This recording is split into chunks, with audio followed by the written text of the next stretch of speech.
Vivez les grands moments d'analyse, décryptage de l'actualité brûlante de l'heure, dans le monde et partout au Congo. C'est sur la chaîne BBC Mpoï TV. Toutes les vérités sur fond d'analyse, décryptage, sans langue de bois. Sur BBC Mpoï TV, on passe au peigne fin, l'actualité brûlante de l'heure. Nous sommes fiers d'être Congolais, nous sommes fiers d'être Africains. Construisons ensemble une bonne société pour nous et pour nos enfants. Tous à la fière, Yakozala Congolais. Tous à la fière, Yakozala Africain. Tous à la na Bomoko, Poto Tonga Mboka, Pona Biso, na Banana Biso. Voilà, salut. Bonjour, Balandinho, soya Mama BBC, bonjour. Bonjour, Nabino Nyonso. Bonsoir. Vous allez bien, j'espère. Vous allez bien. Bonjour, bonsoir. Bon, depuis un week-end, les autres vendredi. Hein? Déjà le 20, hein? Le 40e, le 20 juin. Waouh! Le 20 juin, on peut fêter anniversaire, joyeux anniversaire, Nabino, hein, famille. On est ensemble, quoi. On est vraiment ensemble. Alors, ok. Beaucoup tato solo là. Vous savez. Je crois que titre nanga bomoni pe photo à miniature nanga bomoni to lobela un peu parce que toyebi je crois que c'était le mois passé na basuko bien na début à mois haut. Je crois que c'était les mois passés au tomona qui je crois na habité bo limbisa nazo e ba souté tellement ba makamoni yaka sur les réseaux sociaux tomona qui tonton nani papa Tirbo. On a été vraiment sur scène, effectivement. Pour moi, à vrai dire, Natala Kalanga ou encore Papa Tirbo, bien Tonton Tirbo, Kakanabela Production. Vu que non, Nabela TV. Vu que non, Naza Famille Libota, na Kuki Koko Sate, malgré que non, Aoute pas calé, Belo Moa Bongo, mais nga Penza. Ton turbo bien pas turbo on a ebele mingi et pas belle vie et natala kai mingi ka et pas belle vie voilà alors et ça là qui que abana ko mona na lisusu na osaka na moi briefing comme ça na kota na lisolo nanga na émission nanga lilo na ko parler sur tonton turbo na sortie médiatique na ye et après si s'agit à to qui na divers to ko kende pe na divers o iratakate et ça moi promotion vu que na belle vie télévision to uti ko banda film na biso to banda ki angolobi na titre ya titre nini yango titre wezo vanda na mutu te eza nini yango nzambe nanga oh ce qui vaccination et le mois bongo voilà.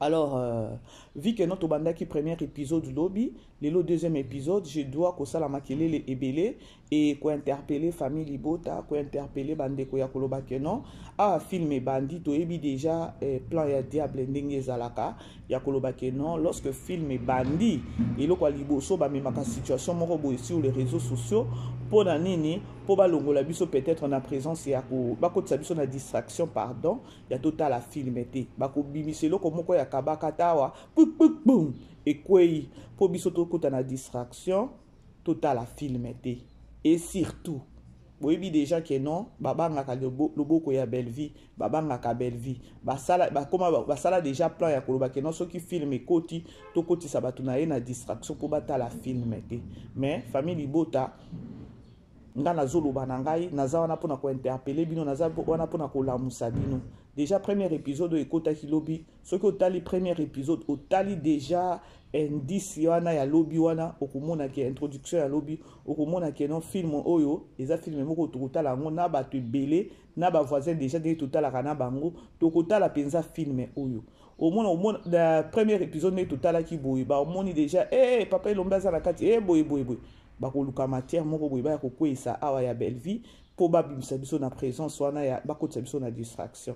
Alors on a interpellé déjà famille Libota film oyo totala film et total vraiment film babiloko nyonso ekoleka oui ba makambo nyonso ekoyala sur les réseaux sociaux oui toza batu tokomona tokoyoka tokotala mais tozangisa idéologie te ya koloba ke non vraie famille Libota c'est focus sur Belle Vie télévision et surtout film ekoti déjà na ba week-end boy c'est bon alors nako kota na na promotion après na solo na lobana no lisolo o na memela kibino lelo la grande famille et après tonton Turbo to bana mona isouté to ko mona ka vidéo moko yeko bima ya clip na ye ya clip na ye nini yango vraiment atoza mutu moko lobaka te olobaki ka jour na loba problème nini yango na papa Turbo bien na tonton Turbo kokonda ya boti ya motindo boye et voilà tolobaki et il y a eu des gens au basela qui ont ba émission sûrement maman BBC je ne pense pas sur na saila qui ont émission je ne pense pas parce que les abablo mususu nga na yo kilango mais mutema pasi au moni déjà vidéo wana oza mutu moko boye peut-être osambelaka oza peut-être mutu moko boye oyo oza na mutema moko ya koloba keno pasi ya mutu olati yango pona ngai façon na monela ki papa Turbo na clip wana et puis ça qui n'a même pas pour ça ya ko sala analyse ou bien encore ça la sortie médiatique pour parler ya santé na ye peut-être yé ezuye lelo yé bo moni lobby mususu peut-être pas azonyo kwama peut-être yo pe lobby pe ko ki ko zala ya yo alors babilo kwa bongo ngana lingate ko ya ko sala ngo émission parce que boyebi eloko mutazo traverser te boyebi eloko mutazo traverser te mais na communauté na biso voir mutazo kufa et komi moquerie mutazo bela moquerie mutazo passer na ba moment moko très difficile moquerie matongi likolo nango c'est comme si bozo lingande mutu go accompagner mutu na liwa et sinon tana ba tana yena neko kité na samo yo alongwa mais à travers les ondits à travers comportement à travers façon communauté comme toxique et que boma mutu bota la kaka mama alinga est-ce que boyebi keno mama alinga banda ko bela depuis kala famille boya réseaux sociaux et yeba vi keno kana epeza ki grave quelque part to pe sa famille raison ya koloba keno ceux qui likamwana ya ki na réseaux sociaux malgré yaka mukie et comment ki keno famille elingi okangisa famille elingi okangisa yango ezwa ki penza en plaire sur les réseaux sociaux te vu que non maman linga bane ko lekana ba moment moko difficile ceux qui peut-être est capé sur les réseaux sociaux est-ce que ngo sunga mutu to ngo za na comportement te ya koloba to ngo to za na idée même pas ya koloba maman linga zobela côté famille Libota bolobi nini côté ya sila bolobi nini boy non et kozala nde ba émission ya moquerie et mataki et kitaki mais famille na ye telema ke linga ekutu te matière ya nanani sur les réseaux sociaux ata ndenge toye ko mona mama alinga awawa eza parce que mwana na ya kufi nde toye ko yeba ke non mama alinga lobaka lisusu te nani mungongo ekenda nani elle ne parle plus et voilà ce qui mwana na ya kufaka te peut-être neti ba biso na ba réseaux sociaux pe toye to yeba te mais bato mususu ba yebaki loko les alikambo babande oboma balingi na bango te nani na loba nini wana nani na loba ke non communauté na biso ekomi communauté moko boizo bangisa muto okozala azokufa na kati ya ndako oli alukata batu baya kosunga ye muto azo préférer akufa ye moko na kati ya ndako pona nini po soki abengi bino boko ya kosunga ye te boko ya bosungi ye mais en même temps botongi ye bobomi ye avant lelo mokili koma bongo ami akufaki na kati ya ndako ndenge nini abelaki ezalaki ndenge nini mais bomi tu na pe comportement na biso eza mabe ezala na basambeli te biso nyonso toza ndenge moko na matongi communauté ekomi na niveau moko boye na oyeba te eza juste kaka réseaux sociaux yango nde ekomesi bato boye tozoyeba te pasteur assemblé ni malade asisi ko sambela malade pasteur abimi ka a partir à porte abandi ko tonga malade dango oya uti ko sambela Pasteur a outi kotala mutu n'hôpital, azo filmé mutu n'hôpital. Ata soki balobi keno eza délivrance ango, je sais pas. Bandeko moko tikaka toloba. Tika toloba.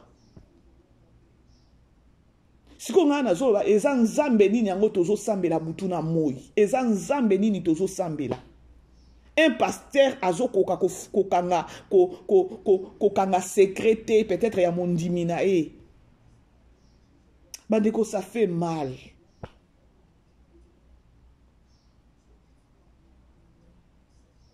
Bon, nazo sala nga émission, bandeko nga laza mutu moko oyo naka ko interpeller puis naka ko telemela ba antivaleur. Donc ozalaka wana tchaka tolo ba non. Et moko to boka ka de to boki boy. Ce qui est un pasteur a ko leka wana azui a changé. On n'a pas le choix.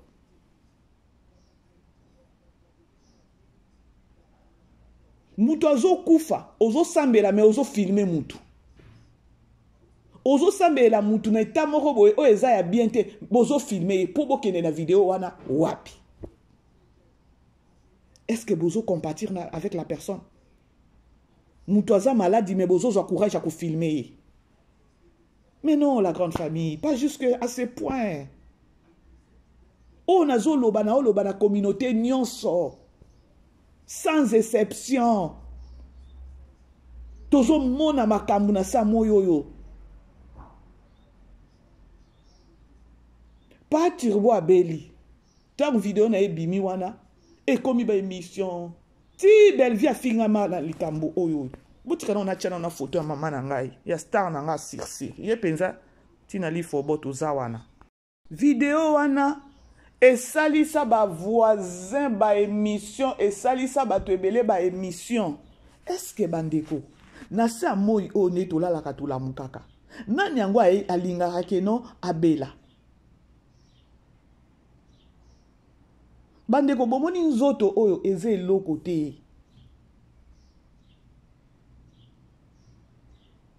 Ba finga mutu azobela. Boyebi nini azo traverser te. Boluke même pas que non. Bo se renseigner. Qu'est-ce qui se passe? Un artiste. Dommage. Ba émission Salemi. Yako finga. Yako bati poison. Belle vie. Bokoti sa belle vie na makamboyo. Ba émission eza bandeko. Ce que boye bisanga soki pa azalaki mutu moko boye keno azalaki un esprit d'irrité. Na tout ce qui se disait sur la toile na kombo na ye. Ba fingi peliko nango mutu azo kufa. Mais bino bozo finga ye sur les réseaux sociaux. Hein? Communauté. Tolongola nanu ki famille bota tolongola nanu ki nani. C'est quoi les trucs? Les abakwiti. Tolongola nanu eloko wana tosola nanu pembe. Communauté congolaise. Comment est-ce que bokomi boye? Ce qui totali na Afrique mobimba. Ezana pays moko te sambela lokola Congo. Mais des places pe diable avandi. Et lobi ata pasteur nanga. Nzambe asunga Félix, président Félix, alongola nani wana ya léopard. Bachata lion. Parce que façon communauté congolaise, ils ont se comporté léopard na léopard. Descendance wana. Donc, aux wana to se comporter le quoi léopard. Nzamba sunga penza parce que et lobi pasteur na biso pasteur lobi non, nzamba sunga président Félix a longola nani parce que biso to zana nani ya léopard. Ba longolango. Parce que façon peuple congolais azo kendele yango te. Soki Félix a kolongola ta léopard. Achata lion et kozala bien.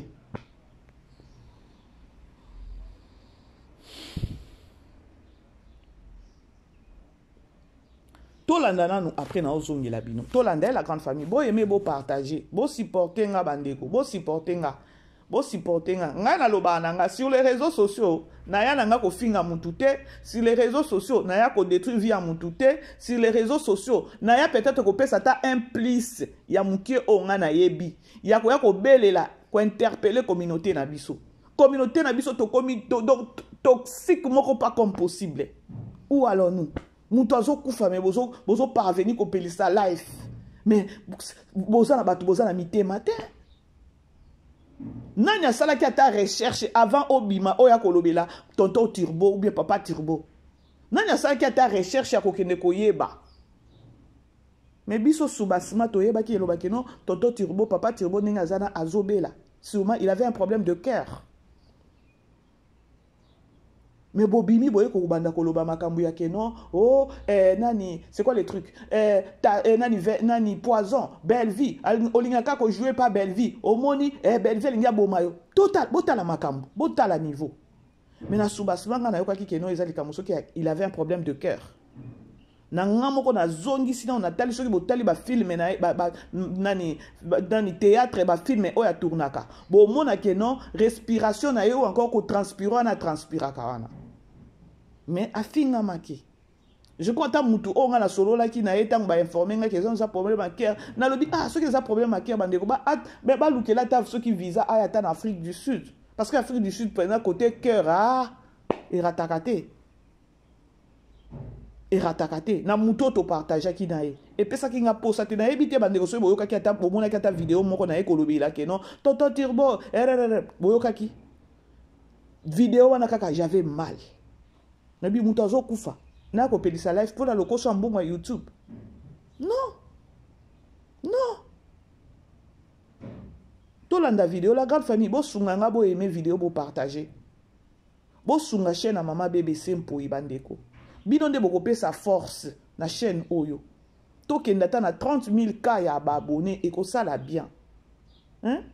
Na ebité place au bazo finga place au bazo lo baba insanité et ça na ba visibilité belé na comprendre té hein po ce qui bino bo pesa biso force bo mona pe nzambe pa osunga ba inspiration ko ba to ça na makambo ebele ya ko loba ya ko sunga communauté mais je sais que non mokile lingi na ngo bola muté mokile lingi ka mabe to za biso nyo plonger na buzoba bota nenge ba olinga ko kitisa belle vie. Pour musala kitoko azo sala pour évangile munene évangile makaso azo abemeli bato à travers ba film lelo wana tozota la film nini tozota la film ya soki nani film o tozota soki nini wana tozota la kombo er moko ezo petenga ezo sotenga nga donné na zabwe na sina avandi na raisonner trop na bibelvie alingi a panza ba papa o bazalaka coin ba kota ka bikota kota la fin des comptes ndenge tozo na ba compte à rendre boye bana na biso kaka basa nini ba balana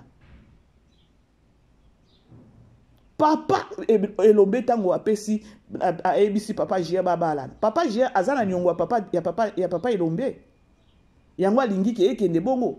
Et ça changement ya nini basali échange ya nini ya makila ya nini tous allez belé wana belvi et c'est évangile moko aye peut-être ko dévoiler secret ya batona basala ka ba makambo wana to ko découvrir na ngwa kati ya film et puis message ya soki bomoni papa na bala kaka wana o bala master na mwana ya master na soubasima bien nini bazokotisa wana. Pour ninge zawana soki ada na davina babalani te ba se séparer peut-être bango kuna ba contrat na bango basala ki peut-être ki bonganga na bango kuna ta muso ekobeba yango na osenga bino to zawana na Belle Vie télévision to zawana na Belle Vie télévision to ke deroyer ba secret to landa bandeko et puis na zongela bino. Qu'est-ce qui a pu arriver? Ce qui va tracasser tout le monde, c'est la question que je vais vous poser. Puisque c'est la question qui tracasse tout le monde, vu la rareté de ton passage dans les émissions, vu le fait que pendant un temps, Dinguizoya a disparu. Voilà pourquoi quand j'ai commencé, j'ai dit quoi? Tellement que ça fait longtemps, les gens quand ils t'ont revu même en tournage ou quelque part, les gens se sont demandé est-ce que c'est lui ou pas? Si au côté Nakati Hôtel Meriba, dans ce cadre idyllique, Naba responsable, Nabato Basalakawa et ont hésité avant même de te reconnaître. À quoi est due la transformation physique de Turbo, vu que d'ailleurs c'était son physique qui faisait de lui Turbo.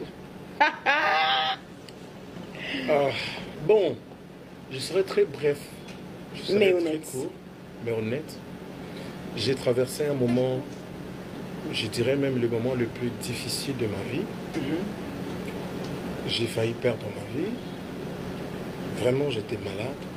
Aujourd'hui, j'ai quand même repris. J'avais perdu plus que ça.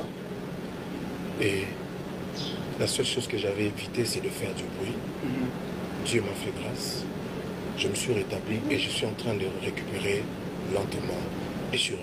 Mais certainement, je transmets ce message à toutes ces personnes qui peuvent être malades aujourd'hui. Moi, j'ai vu la mort. Je dois les dire à haute voix. Il faut reconnaître le bienfait de Dieu. Oui. Vraiment, j'ai vu la mort, je n'avais plus d'espoir. Moi, je partais déjà. Mais, Nzambe ongana oyembela lelo. Kandina lo balandanga na potopoto abimisanga na nkunda akoki pe kokoisa Goliath oyo aumeli auti nanga mosika a maîtriser makambo akoki pe kolungola bangondo oyo enganzami alandanga na nkunda Yesu akoki pe kolungola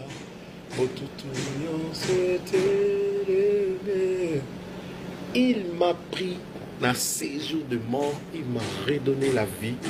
Je ne peux que le glorifier. J'étais déjà moribond, mais ça m'a salé grâce. Batunyon soba omonanga, bakumisa nzambe longonanga, na ba surprise ezali poso awana, na ba kantiko na obimisa, et c'est par reconnaissance. Et ça, il et ça, vraiment, il mais non récupéré. D'ailleurs, il y a certaines personnes qui me disent j'ai donné la réponse. J'ai frôlé la mort par la grâce de Dieu. Il m'a récupéré et je suis en train d'écozongela lentement. Certains parlent de Bisimba Simba, Bamisusu, Bazolo, Poison. Je pense qu'à un moment donné, Turbo, enfin, bienvenue. Vous devez être quand même un peu honnête avec les gens qui vous suivent, avec les gens qui vous supportent. Avoir la casquette d'être artiste, c'est aussi savoir leur parler, c'est aussi savoir conseiller. C'est ce rôle-là qu'on attend de vous. Le monde du théâtre est devenu un monde aujourd'hui tellement critiqué. Au-delà, même pas quand il y a bien un téléspectateur peut se plaindre. Ah, on n'arrive plus à revivre une scène, on n'arrive plus à revivre une pièce comme les petites Angie. Pourquoi? Parce que tu nous l'as explicité, sinon. Il y avait du travail. Il y a les répétitions avant. Vous venez pas comme ça, on fait de l'impro surtout. C'est-à-dire que c'est bien étudié, c'est bien travaillé, chacun son rôle, chacun sait ce qu'il doit faire. Aujourd'hui, avec l'arrivée de YouTube, tout le monde a sa chaîne YouTube, donc déjà ça devient quelque chose de gratuit. Des fois, les gens sont même pas payés, ils viennent juste prendre la visibilité, ce qui va permettre que toi-même tu as dit ça a dégradé votre métier. On voit les deuils s'en suivre comme des petits poussins. Des icônes partent, des gens qui ont fait rêver des gens. Quelqu'un comme Dadi Kambala, il faut rappeler que peut-être j'avais l'âge de 10 ans et je regardais déjà combien Outi Poto avec Mister Siatou là. Donc ça veut dire quoi? On a grandi avec ces personnes et plusieurs sont dans ce cas-là. Ouais. Qu'est-ce qui s'est réellement passé? Bon. Même si tu peux être bref, mais qu'est-ce qui s'est réellement passé? La réponse que je vais donner, c'est peut-être une réponse qui ne va pas satisfaire la plupart des personnes. Parce que je dois, et je suis obligé, c'est le média, je suis obligé de parler avec beaucoup de sagesse. Bien sûr. Pour éviter de s'attaquer à Batou. Ou bien quoi, attaquer Batou, s'il faut le dire d'une manière simple comme ça. Parce que chacun a sa vie, ses choix. C'est vrai, je dois dire que le moment est fort et compliqué. Milieu Nabiso, Ndengezaki Liboso, mais j'ose croire que milieu professionnel n'y a pas de problème. Pourquoi? Il y a de ces personnes naturellement jaloux. Il y a de ces personnes naturellement cupides. Il y a de ces personnes dont alors les personnes qui aiment bien cause de la jalousie mal placée, cupidité exagérée, quand il vient dans un milieu, il se démarquer de la façon. C'est ce qui pousse na bateau. Ah, il y a moi, je suis parmi les personnes qui ont été attaquées. Le film dont je te parle, Yassina, c'est pas un film qui date de longtemps. Ça fait, je ne sais pas si ça fait déjà une semaine. J'étais vraiment souffrant, mais je venais tourner. Le matin, on a eu traitement, il a eu tourné, n'a pas qu'on a 15 traitement, Kabongo. Karabongo. Non, je n'ai pas dit Kabongo, j'ai dit Kakabongo. Kakabongo, alors, donc, le milieu est devenu, c'est pourquoi au départ j'ai parlé du mélange. Ces mélanges-là nous a et bungi sibiso moko consolidation moko tozala ki na. C'est vrai. Et mais qui bunga, les gens ne se retrouvent plus comme mutu na mutu. Et parmi ces bateaux, les personnes dont je suis en train d'insinuer na katia makambuana oyo que zangi maîtrise de soi ya ko lukana voie normale on a le bi baé ko se réfugier baé na vamsus. OK. J'ai pas cité le nom de quelqu'un, mais je suis sûr, je suis Nazam Moutamilé où je connais, je sais de quoi je parle. Naïbi parcours nanga, je sais ce que je viens de traverser ti awa. Il y a des gens qui sont devenus faux. Il faut se le dire. Et puis il faut dire ça, tu vois, nous le savons aussi. Il y a des gens qui sont parmi nous mais qui sont déjà faux et qui sont déterminés à éteindre des étoiles. Mais moi j'ai toujours dit, il ne faut pas oublier Dieu qui est là-haut, il a créé Batunae. Ana Batmuswas a créé le but. Oh, Zaza Yanga. Ne pense pas que ce kata. Nous avons croisé les bras. Il y a de ces personnes où nous avons les mélodies na suga soti qui t'a katine yo mutu. Pour hier dans la destinée mogoboé. Il y a de vies à sauver au travers de ces personnes. Et quel conseil tu pourrais donner justement pour que, vu l'actualité, entre-temps, pour pouvoir changer les choses, ça ne va pas se faire en un jour. Quel comportement? Bandeko, boyoki eloko tonto Turbo alobi. Et ça n'est pas si peu mawa. Vous allez vite comprendre que non. Complot au bazo sala pona bela. Et ça n'a pas le kutate. Trop sage. Il n'a pas cité le nom de quelqu'un. Mais à lobby réalité au bao le kanango na monde na bango. Et ça n'a pas tout mususu bazawa na bao yaka pona ko éteindre toi la bateau. Nzamba continue à combattre la belle vie.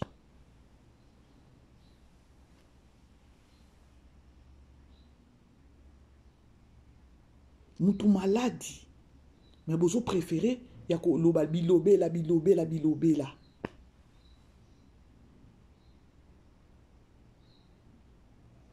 Vous savez, hein, Bandeko, ce qui est le bon na kabel vie wana zati lelo, c'est parce que Nzambe, hein, a otala, o bino bozo confesser, yamabe, o bino bo loba yamabe ya belle vie, c'est parce que Nzambe azotala ngote.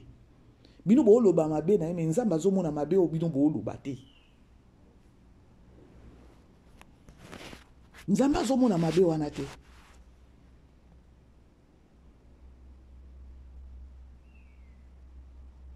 Siko boye bisangai. Di bomoni Nzambe atikali Nzambe. N'est-ce pas ezala bandeko mususu babimaki abasali be émission ya koloba keno poison. Dikona ngo olinga kotika kai pa belle vie ebo. Yé ninga zana déjà za muto polémique te. Est-ce que si la sabengi aboyi parce que bobima ka ko yakoloba yoko touré yo boye. Maman et toi la bima ki aloba kango. Comédien a ko jouer et pas si là, ce qui a eu coup de fil. Ce qui a eu coup de fil te a okedete ami kotisi kaka na tournage, non. C'est à vous de parler, maman et toi la tourna qui atinda ki bino ko ke solana maman na bino. Pourquoi peut-être artiste était la jouakate? Le col a sur les réseaux sociaux tout est permis. Le col a on a évité ceux qui te fonctionnent, ceux qui te travaillent, kana bando qui pensa ba uti na monde à ténèbres ba yé, ba dominer kon nani réseaux sociaux, na ba buzo ba na bango na ba insulte, ba tupe ba zota la bango ba tomoli bango pe ba zo bete la bango maboko. Misusu pe ba zo bima na sepela kana malgré finga kangai. Est-ce que boza batu?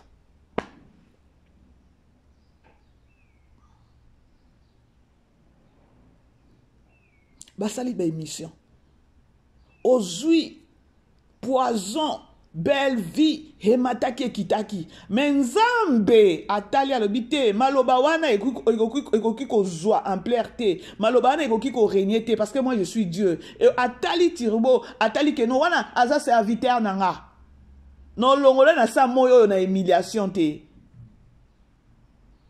Oh, pe bazo kosele kuna aza pe mosali na nga na kosepela te buzoba oyo elata bango. Ton Tirbo alobi nini nzambe ake kolongole na séjour des morts. Il faut ka ozala mosambeli nde koyeba oyo alobi na ya séjour des morts. Parce que tant tokufaka bandeko tokena mbamo na lifo tokena na séjour des morts.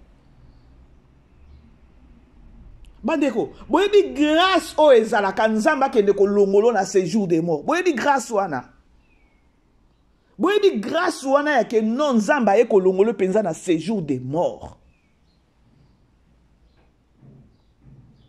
Po mutu pe aya ko témoigner ya koloba ke non nzamba longoli nga na séjour des morts. Donc alumba ki déjà solo déjà ya liwa mona ki déjà liwa na misu.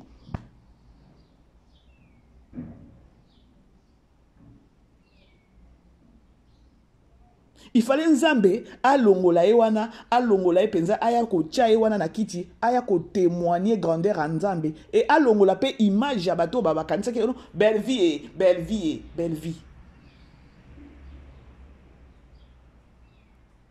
belle vie nenga zawana atuna ka ba filme na ya ko ka ba filme na elle a plus besoin ya ba artiste siko ko bon artiste pour na nini. Et ba congolais ba beteli bato yango maboko bazui na bino ba mama poto oyo bolimbisanga avec beaucoup de respect. Boza na musala bokota na ba toilette kuna boke muto aza na life boke ko batama na toilette pona ko benga na life oloba di n'importe quoi. Donc ata sens ki bo moto ya muke humanisme ezate. Une mère peut-être de 8 ans na bana 8 peut-être okebite na koko. Ata 4, 5, ata bana mi balé. Mais il faut qu'il humanisme moko ezalate. Au moins pe boza na kati ndako ne peut-être mobali pa lingi te nenga bengaka. Mobali alinga yete ko monena sur les réseaux sociaux. Au moins ko kende pas ake ko batama peut-être na chambre likolo ou bien abatami ka pe mobali na ye aye bateke na za sur na life abato abengi. Bino ba mama na nde bozo encourager ba buzo ba wana. Soki Congo ezo kufa nga na okyo loba te no Congo ezo kufa bino bato apoto nde bozo boma nani Congo. Parce que bino tango uti Congo bo finga ngo mboka mabe mboka so peneli bo kimi Congo boke na ba mboka mususu. Mais bo s'intégrer pe kunati. Comment est-ce que vous pouvez s'intégrer à Koloba Kedo Bosunga communauté? Bino basi a poto, bino bato a poto, bino de bato bozaki bato moko boza mieux placé ya ko telemena biso ba koni fuati ba koni mama lorsque toza na buzoba. Mais ce qu'on tali eza bato a poto de bazo encourager bato ba yaka ko finga.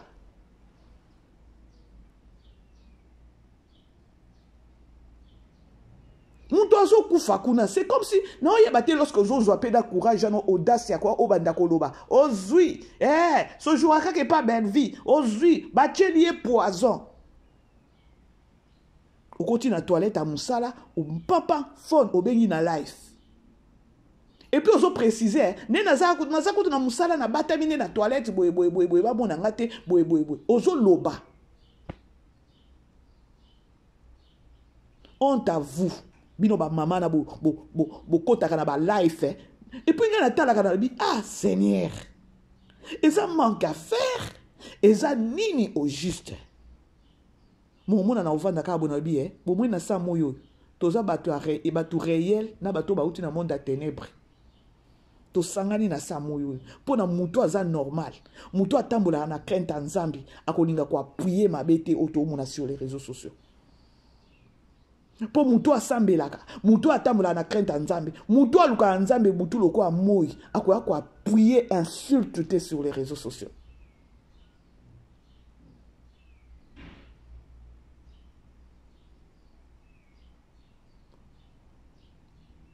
Boki nenga lobi na monde na bango pe ba problème kaka.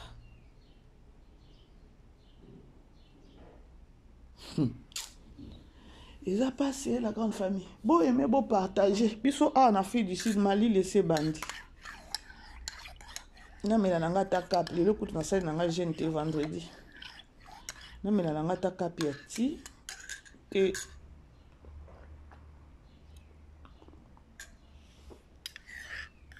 Bozolanda. Bande boyebi ke no mai ya nani. Maya moto na citron. Oh, pardon. Maya moto c'est trop dur. Eau tiède na citron.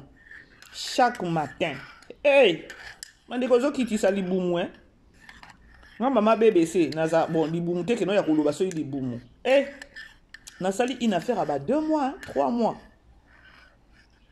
Et comment qui pensa, donc, et comment qui pensa que non habitude, je me réveille les matins, la première chose de faire.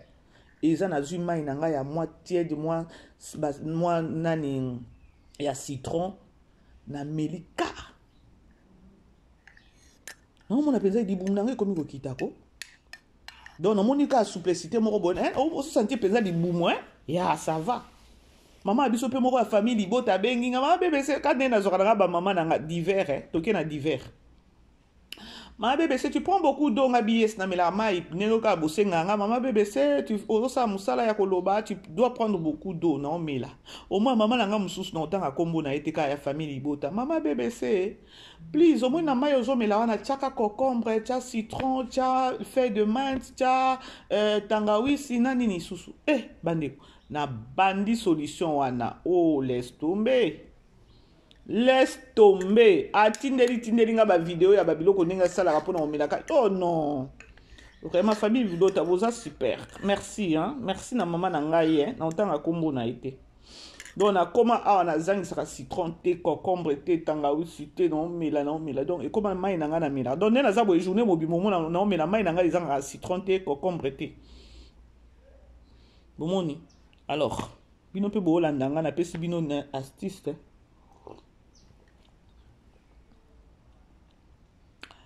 Voilà. Et puis boye binini na ofongola bino eloko moko.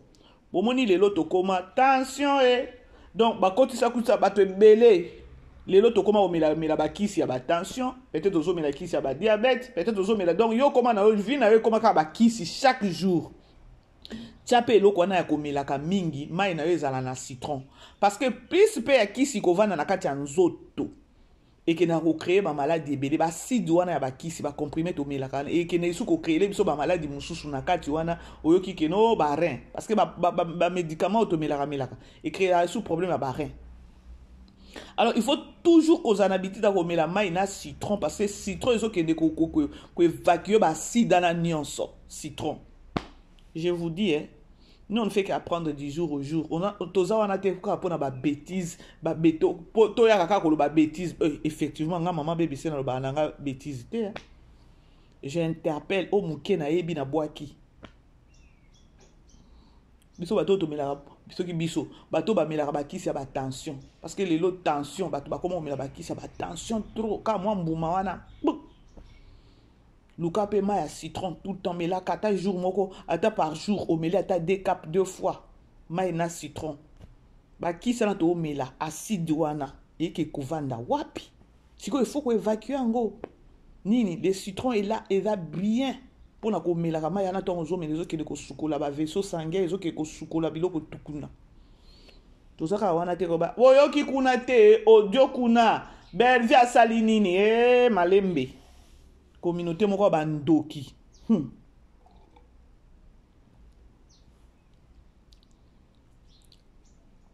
Papa Tirbo et Wanabimi. Et il fallait ça la sortie médiatique. Mais dans le moment malade a sepé la quitter. Vie a nenge batu babanda ikoloba. To mona pe batu mususu boyaza maladi kana papa Tirbo azaki maladi. Batu bakomi koloba et intoxiqué peut-être à sa sortie médiatique pour peut-être venir démentir eloko batu bazoloba. Na félicité papa Tirbo parce que asalela ki angote. Po bato basalela ki eloko wana eza bozokota na sentiment ya diable parce que plan ya diable eza ke non ba longolo donc yo obima tango zo ko bima na nesu oye ko miteka. Combien balinga ba combien pe ba bima ba lobi ke non na ya ko démentir ba retour nini bazwa. Ba retour nini bazwa.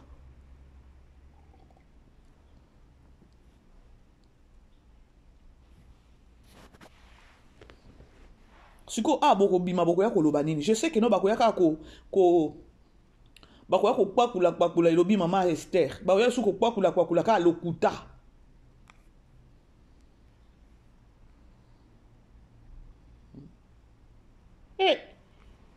réseaux sociaux, communauté na biso. Elobi papa nanga molimo. Papa nanga molimo. Nzamba sunga papa Félix, au président Félix a longola léopard. Toza ba léopard penza. Comportement na biso léopard. Achata lion.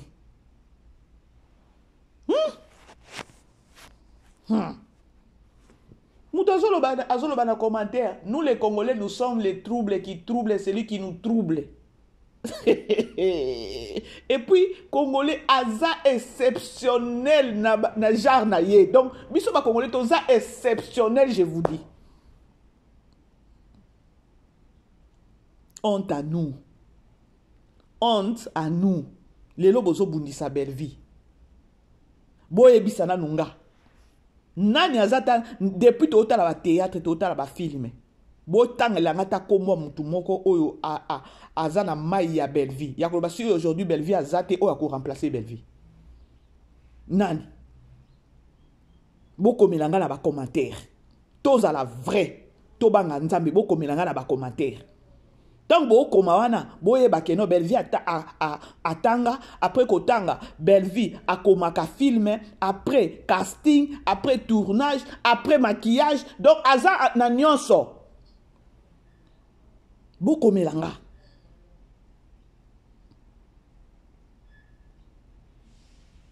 Tokyo lo bakeno belle vie aza héritage atanzamba pe sibiso na Congo wana mwana mwasa zo sala makamu moko boye yango te. Au lieu de soutenir, mais toujours nous avons colombolé na Samoui. Boye bisanga, léopard.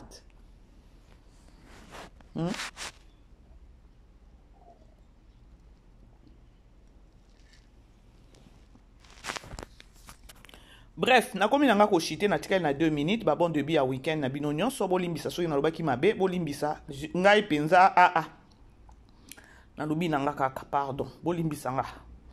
Et voilà, tous en a filmé na biso de l'autre côté la deuxième épisode, na titre ya Vactis nzambenanga. Eza nini kuna? Ah, pardon, vous comprendre dans aucun kuna. Vous comprendre. Alors, de l'autre côté la deuxième épisode. Ngane na zawana. Na olingaka na sa ki Congo sa ya papa JR na papa. Na kotika bango te na baba numéro na bango eza nini? Baza bato à maison. Si photo cité to lo bango bongo. Pati nini basala. Adak nani cousine na ya ebisi. Est-ce que tu es censé ya kondima oh oncle azo ebisao? Tant où y a le dit oncle, c'est-à-dire que non, maman na e comme on est sous nani comme on est ekiminga. Maman na e aza grande sœur peut-être ou petite sœur ya nani, ya papa elombe. Quand nenge zara na famille, ah, tu es déjà que non dékonanga oyo, à côté déjà dékonanga boye. Ayebisi ada, est-ce que tu es censé parce que na oyo kayo titango solo la na Davina na yo kite que non vous êtes connectés. Vous n'êtes pas. On se marie c'est pour la vie. Botika baloyenge a libala supede bon, Tokyo lo o eza film. Mais au qui qu'on dit ma cosa la relation mon côté au mutema na les autres et lingité et on a moko et le ki la rangai o baloba ya ba kinchu di soki ba kinchu di wana ya pardon attends non bon je sais pas au fur et à mesure peut-être peu on a beaucoup mis connecté mais eloko oyo eza ya nzambe boza connecté o eza nzambe te peut-être eza ba pacte moko boye papa je vous dis. Pardon? Tu ne voyais pas mes appels. Tu parlais avec qui? J'ai dit que j'étais en communication, donc j'étais en train de parler, voilà. Mais lorsque moi j'appelle au faux 4 Tabato soit là pour me répondre, c'est ça. C'est comme ça que ça se passe. C'est comme ça que ça se passe. Davina, tu parlais avec qui? Écoute, tu ne connais pas la personne avec qui je parlais. Tu ne connais pas tous les gens qui se trouvent dans mon répertoire, ou même tous les numéros qui se trouvent dans mon répertoire. Je suis censé connaître toute personne qui peut t'appeler. J'ai plus de 200 contacts dans mon téléphone, d'accord? Ok, donc je ne passerai pas l'éternité de t'expliquer qui est qui dans mon téléphone. C'est quelle manière de me répondre comme ça? Écoute, avant que je te connaisse, je connaissais des gens. Alors je ne contrôle pas tes appels. Je t'ai dit que j'étais en communication et j'étais décroché. Tu dis que que tu voulais dire? Je t'écoute. Tu es où? Comment? Tu es où? Au salon. Au salon avec qui? Je suis seule. Tu m'avais pas informé, pourquoi? J'arrive pas à te comprendre. Tu as bu un verre de trop ou quoi? Ah bon? Tu penses que je pris de l'alcool, c'est ça? Écoute-moi très bien. Jusqu'ici, personne ne m'a contrôlé comme tu le fais, d'accord? Je suis ton homme. Je suis ton homme. Je suis ton homme. Arrête avec ces jeux. Ça me plaît pas du tout. D'accord? Je suis pas ta prisonnière. Je te dois rien du tout. Ah bon? Parce que tu veux. Ouais, je te dois rien du tout. Alors tu as intérêt à bien te comporter. Parce que je supporte pas ces jeux, ok? Je supporte pas. Tu veux à chaque fois casser mes journées. Écoute-moi, tu parles trop. On va faire ceci. Aujourd'hui, mon côté de la voiture, au sommet pas la mine. Non, la possession, la combien de temps qu'on a le couteau. Mon salon, on a eu bien monté. Rien ne prouve que vous êtes dans le salon. Ok? Je pense que tu as compris. Ah, ma émission déjà, la pêche sur 10 minutes. C'est quoi ça?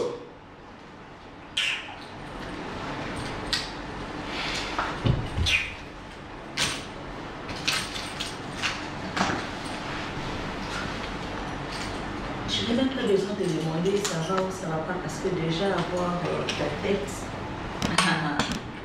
ça chauffe. Hein. Ah d'accord.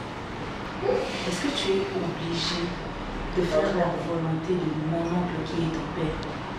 Je ne risque même pas c'est ton père. Mais est-ce que tu réalises que le mariage c'est un engagement et c'est pour toute la vie? En tout cas, c'est pas toi qui seras en couple avec Davina. C'est pas l'oncle qui sera avec lui dans une même maison. Ce sera toi, Ada. Ce ne sera pas moi. Ce sera toi seul face à ton avenir. Donc qu'il pleuve, qu'il neige, qu'il vente, tu vas seul affronter.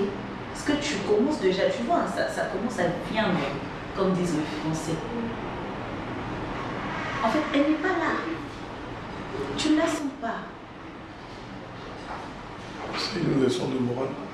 Non, ce n'est pas une leçon de morale, mais je suis en train d'éveiller ta conscience. Je préfère l'appeler comme ça. C'est l'éveil de la conscience pour te faire comprendre. Je ne veux pas t'enseigner parce que tu es une grande... Voilà.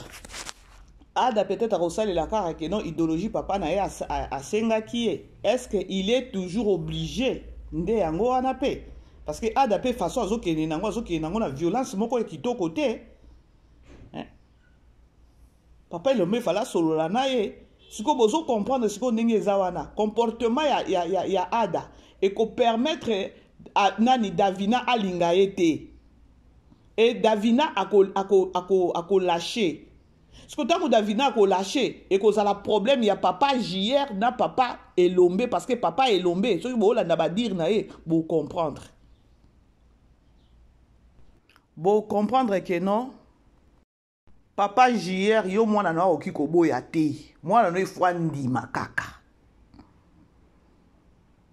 Ce bolanda papa Elombe. Ngana sina sololi na oya nga bien, oya nga za na problème te. Alors yo pe na ngambu na yo. Yes we. Bo jaliawa.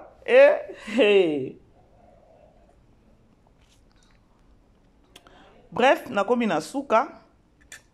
Bo aimé vidéo na biso bo partager. Topesika nzambe merci tozongisi nzambe tozongisi matondi pa nzambe vu que artiste na biso papa Turbo aza debout tokumisika nzambe ayokisi banguna na esoni nzambe ayokisi batu oyo abetaki maboko mutu na kufite soni. Alors notre Dieu est vivant. Bon rétablissement na artiste na biso ezale sengo na biso susu ya komona susu sur Bellevue Télévision. Alors c'est au moins ça, bon début à week-end à bino nyonso. Merci na bande nyonso bazopesa biso confiance. Je vous aime beaucoup surtout ba maman nango ba benganga. Ma BBC quoi enregistrer ngate. Ngana enregistrer ma BBC na linga ko bengo mena bangaka. Donc batu mususu ba enregistrer ka batu ba bebisi image ya batu nyonso. Bande ko na loba toujours que non exception zangate. Je vous aime bien, tokutani prochainement. Bisous là-bas. Bye. Vivez les grands moments d'analyse, décryptage de l'actualité brûlante de l'heure, dans le monde et partout au Congo. C'est sur la chaîne BBC Mpoi TV. Toutes les vérités sur fond d'analyse, décryptage sans langue de bois. Sur BBC Mpoi TV, on passe au peigne fin l'actualité brûlante de l'heure. Nous sommes fiers d'être Congolais, nous sommes fiers d'être Africains. Construisons ensemble une bonne société pour nous et pour nos enfants. Tous à la fière, Yakozala Congolais. Tous à la fière, Yakozala Africain. Tous à la na bomoko, poto tonga mboka, pona biso, na bana na biso.